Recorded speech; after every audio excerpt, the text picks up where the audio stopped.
ನಡುಗೆ ಸಾಯಬೇಡ, ಕುಳಿತುಕೋ. ಎಂತ ಕಷ್ಟದಲ್ಲೂ ಇಷ್ಟೊಂದು ತಪ್ಪವೆ. ಅದು ಕನ್ನಡಿಗರ ಹುಟ್ಟುಗುಣ. ಹೀಗೆ ಜಂಬ ಕೊಟ್ಟಕೊಂಡ ಮೈಸೂರು ಮಣ್ಣು ಪಾಲಾಯಿತು. ಅದು ನಿಮ್ಮ ವೀರತ್ವದಿಂದಲ್ಲ, ವಂಚನೆಯಿಂದ. ಮೈಸೂರನ್ನು ಹಾಳು ಮಾಡಲು ಮರಾಠರನ್ನು ಹಾಳು ಮಾಡಲು ಮತ್ತೊಬ್ಬರನ್ನು ಎತ್ತಿ ಕಟ್ಟುತ್ತಾ ಇಡೀ ಹಿಂದೂ ದೇಶವನ್ನೇ ನಯವಂಚನೆಯಿಂದ ನುಂಗಲು ನಿಂತಿರುವ ನರಿಯ ಜಾತಿಯವರಲ್ಲವೇ ನೀವು? ಕಿತ್ತೂರು ರಾಣಿಯ ಎದುರು ಕಪ್ಪ ಕೇಳುವವರ ನಾಲಿಗೆ ಸೀಳಿ ಹೋದಿತು. ರಾಣಿ ಸಾಹೇಬ, ನೀವು ಕಂಪನಿ ಕಚೇರಿ ಬೀಳುತ್ತಿದ್ದೀರಿ. ನಿಮ್ಮ ಕಂಪನಿಯವರಿಗೆ ನಮ್ಮ ನಾಡಿನಲ್ಲಿ ನಿಲ್ಲಲು ಜಾಗದ ಭಿಕ್ಷೆ ಕೊಟ್ಟವರು ನಾವು. ಕಟ್ಟಳೆ ಮಾಡುವ ಅಧಿಕಾರ ನಮ್ಮದು. ಒಪ್ಪಂದದ ಪ್ರಕಾರ ಕಿತ್ತೂರಿನ ಮೇಲೆ ನಮಗೆ ಅಧಿಕಾರವಿದೆ. ಏನಂದ್ರೆ ಕಿತ್ತೂರಿನ ಮೇಲೆ ನಿಮಗೆ ಅಧಿಕಾರವೇ?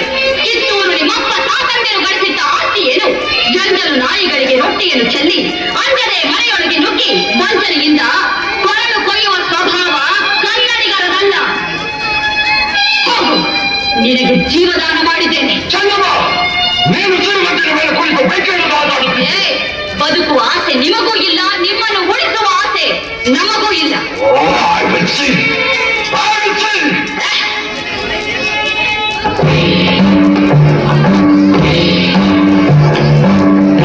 ಕಿತ್ತೂರಿನ ಕೆಕ್ಕನೆಯ ಕಲಿಗಳೇ, ಶಸ್ತ್ರ ಸೈನ್ಯದ ಮೇಲೆ ಚಂಡಮಾರುತದಂತೆ ಮುನ್ನುಗ್ಗಿ ಅವರ ಶಿರಗಳನ್ನು ಚೆಂಡಾಡಿ ಸತ್ತರೆ ವೀರಸ್ವರ್ಗ, ಬದುಕಿದರೆ ಸ್ವಾತಂತ್ರ್ಯ. ಹರ ಹರ ಮಹಾದೇವ.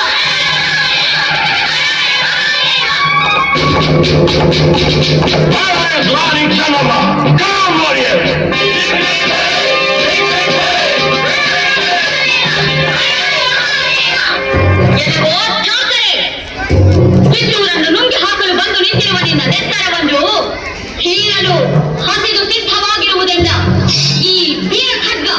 ಈ ಬ್ರಿಟಿಷ್ ವಾರಿಯರ್ ಎದುರು ಇಷ್ಟೊಂದು ತಪ್ಪದಿಂದ ಕಿಚ್ಚುವ ನೀನು ಹೆಣ್ಣಲ್ಲ. ನಾನು ಹೆಣ್ಣಲ್ಲ, ನಿನ್ನ ಪಾಲಿನ ಹೆಮ್ಮಾರಿ. ವೈರಿಯ ಗುಂಡಿಗೆಗೆ ಗುಂಡಿಕ್ಕುವ ಗಂಡೆದೆಯ ಗಂಡುಗಲಿ ಹೆಣ್ಣು ಈ ಕಿತ್ತೂರಿನ ಹುಲಿ. ಇದನ್ನು ಮಾಡಿ ಬೋರ್ಡಲ್ಲಿ ಹಾಕಿ ಕೆಲವು ಕೆಂಪು ಮುಖದ ಮಂಗವೇ ಕೈಯಲ್ಲಿ ತಕ್ಕಡಿ ಹಿಡಿದು ಭಾರತ ದೇಶಕ್ಕೆ ಕಾಲಿಟ್ಟು ತಂತ್ರ ಕುತಂತ್ರಗಳಿಂದ ಅನೇಕ ಸಂಸ್ಥಾನಗಳನ್ನು ನುಗ್ಗಿ ಹಾಕಿದ ದುರಾಶೆಯ ದೂರ್ತ. ಕೂಗಬೇಡವೋ ಕುನ್ನಿ, ನಿನ್ನ ಈ ಬೆದರಿಕೆಗೆ ಹೆದರಿ ಓಡಿ ಹೋಗುವವಳಲ್ಲ ಈ ಚೆನ್ನಮ್ಮ. ಕಿತ್ತೂರ ನಾಡನ್ನು ಕಬಳಿಸಲು ಮಂಜು ಮಾಡುತ್ತಿರುವ ನಿನ್ನ ವೃತ್ತವನ್ನು ಮುಟ್ಟದಿಂದ ಬೇರ್ಪಡಿಸಿ ವಿಜಯ ದುಂದುಭಿಯೋಳು ಕಿತ್ತೂರ ಕಿಲ್ಲೆಯ ಮೇಲೆ ನಂದಿ ಧ್ವಜ ಮೆರೆಸದಿದ್ದರೆ ನಾ ಕಿತ್ತೂರಿನ ಹುಲಿ ರಾಣಿ ಚೆನ್ನಮ್ಮನೇ ಅಲ್ಲ.